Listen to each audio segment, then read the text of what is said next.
L'information vient tout juste de nous parvenir. On connaît désormais la date des funérailles de la reine Elisabeth II. Ce sera le lundi 19 septembre. L'annonce vient d'être faite par le palais de Buckingham. On va retrouver tout de suite sur place justement notre correspondant Hervé Amaurik. Hervé, les choses se précisent, le protocole est mis en place et donc on a désormais une date pour les funérailles de la reine. Ce sera le 19 septembre prochain. En attendant, c'est une période de deuil qui se poursuit pour les Britanniques.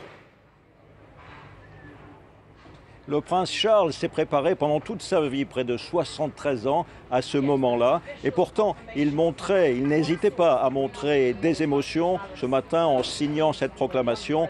Cet après-midi, il est entré dans son rôle de chef d'État en arrivant dans sa nouvelle résidence principale, ici derrière moi, Buckingham Palace. C'est une de ses premières décisions a été de choisir d'abord son titre et ensuite il devra organiser avec le chef religieux de l'église anglicane, l'archevêque de Canterbury, les funérailles de sa mère, donc prévues désormais le 19 septembre. Lundi 19 septembre sera un jour de congé officiel pour les Britanniques. C'est aussi une décision qu'a pris le roi Charles III. C'est ici donc qu'il a reçu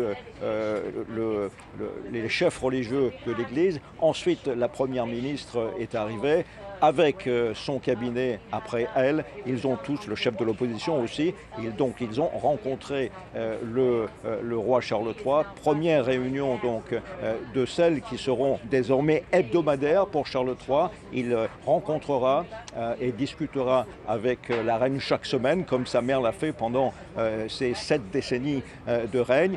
Lui, Charles, sera sans doute un personnage différent. Il sait qu'il a hérité d'un royaume très différent de celui qu'a connu sa mère lorsqu'elle est arrivée sur le trône en 1952. Lui veut être le réconciliateur d'un royaume désuni avec des problèmes constitutionnels, des Écossais qui voudraient un référendum sur l'indépendance, des Nord-Irlandais dont plus de la moitié voudraient bien quitter le Royaume-Uni aussi.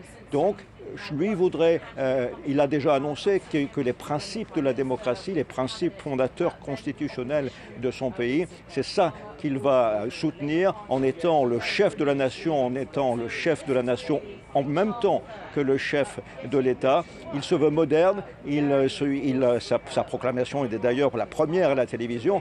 Charles est le roi qui est arrivé au pouvoir, enfin, du moins arrivé sur le trône, le plus vieux de tous ses prédécesseurs. Donc il a eu le temps de réfléchir à quel type de monarque il voulait être. En entendant derrière moi, vous voyez des centaines de milliers de Britanniques qui, lentement, font une procession vers Buckingham Palace pour les déposer une gerbe, pour laisser recueillir. C'est le début désormais de longues processions jusqu'au 19 septembre où les gens pourront dire un dernier adieu à celle qui a régné et qui a été leur mère, leur grand-mère et leur arrière-grand-mère pendant plus de 7 décennies.